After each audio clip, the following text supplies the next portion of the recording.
Ngayon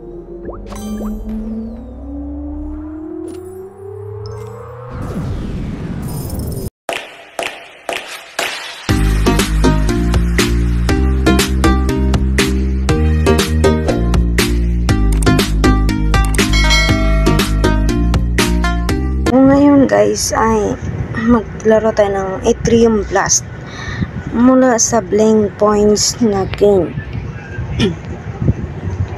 Ngayon guys, tuturo ko sa inyo paano siya laruin. So una, create tayo ng account, click po natin get started, and then mamili po tayo dito ng continue with Google o Facebook.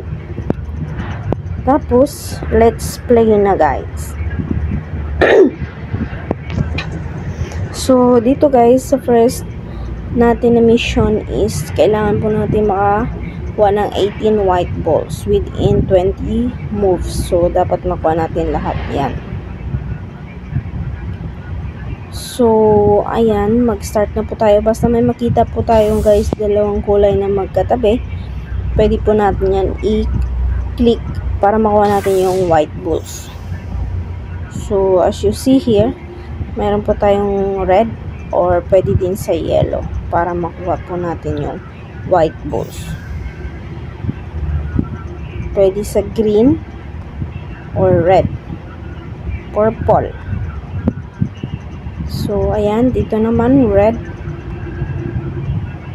Ayun, tapos dito pwede sa purple at saka sa blue para makuha na natin yung target. So, ayan, nakuha na natin guys. So, mission completed na po siya. So, successful. So, continue tayo sa mission 6.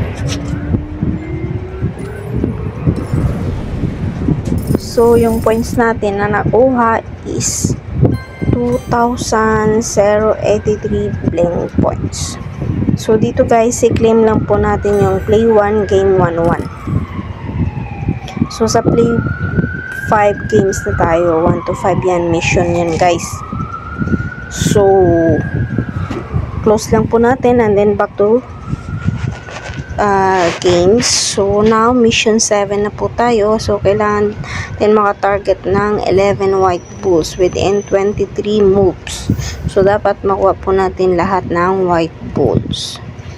So, the same process lang siya guys. Dapat, may dalawang kulay na magkatabi and then i-click lang po natin yan para makuha po natin yung white balls.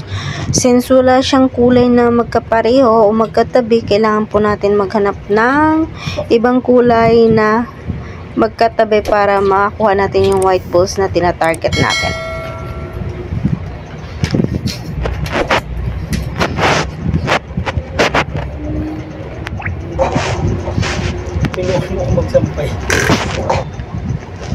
So, isa na lang guys yung natira na white ball. So, kailangan natin i-click yung blue color. So, mission completed na po tayo. So, next, follow to the next game na po tayo o mission. So, sa missions 8, kailangan po nating makatarget ng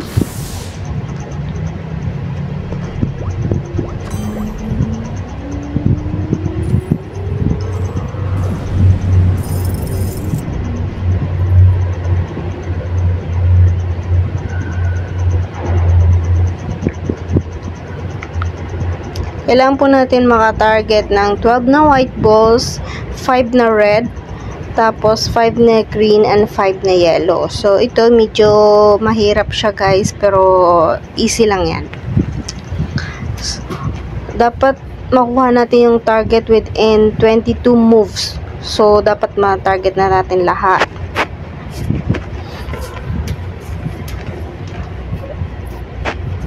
So, dito guys, click po natin yung kulay na yellow. Pwede din sa purple para makuha natin yung white balls. Pag hindi guys, bababa yan sa second na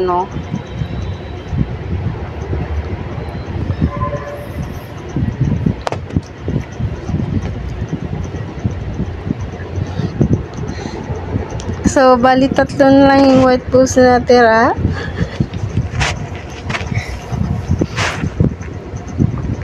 para ma-target natin yung tina-target natin. So, yung sa red, green at saka yellow, okay na po tayo. So, sa white balls na lang, mayroon pa tayong isang tira.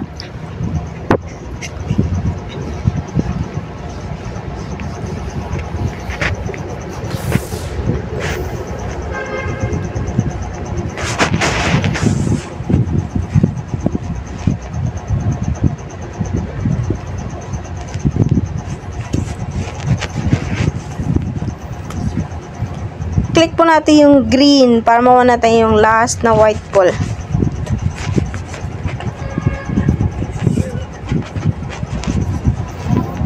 Ayun, mission completed na po. So, nakuha na natin yung target.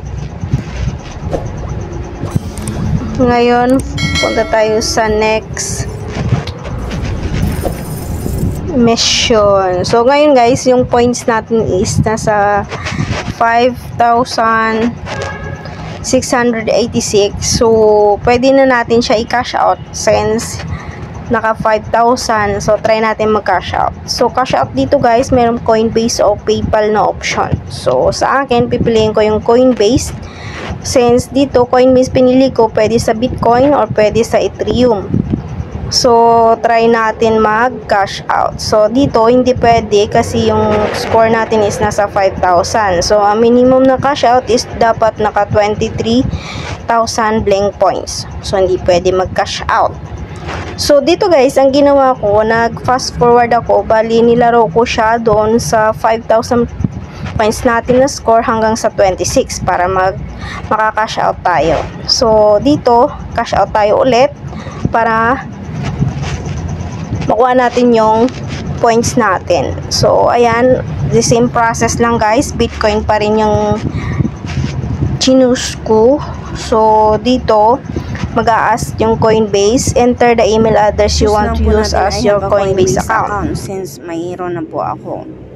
And then,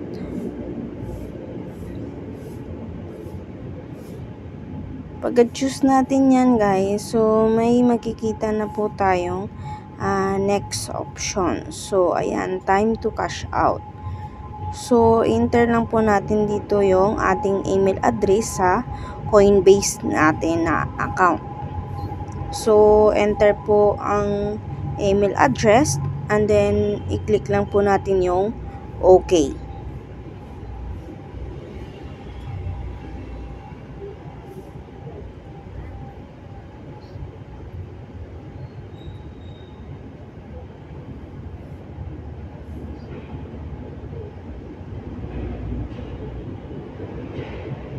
So, na-enter na po natin. So, i-click na po natin yung cash out, guys.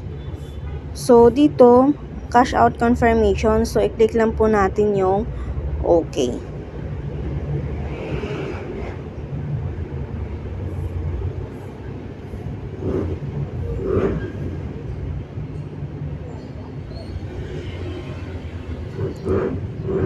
So, dito guys, verify your blank email. So, kailangan po natin guys, i-check ang ating email kasi may 6-digit code na sinend si Blink Points doon. So, pag bukas natin guys, i-enter po natin dito yung verification code. And then, click po natin yung verify. So, ayan na guys, okay na po siya. So, it means successful. Your Bitcoin is on its way. So, I will wait.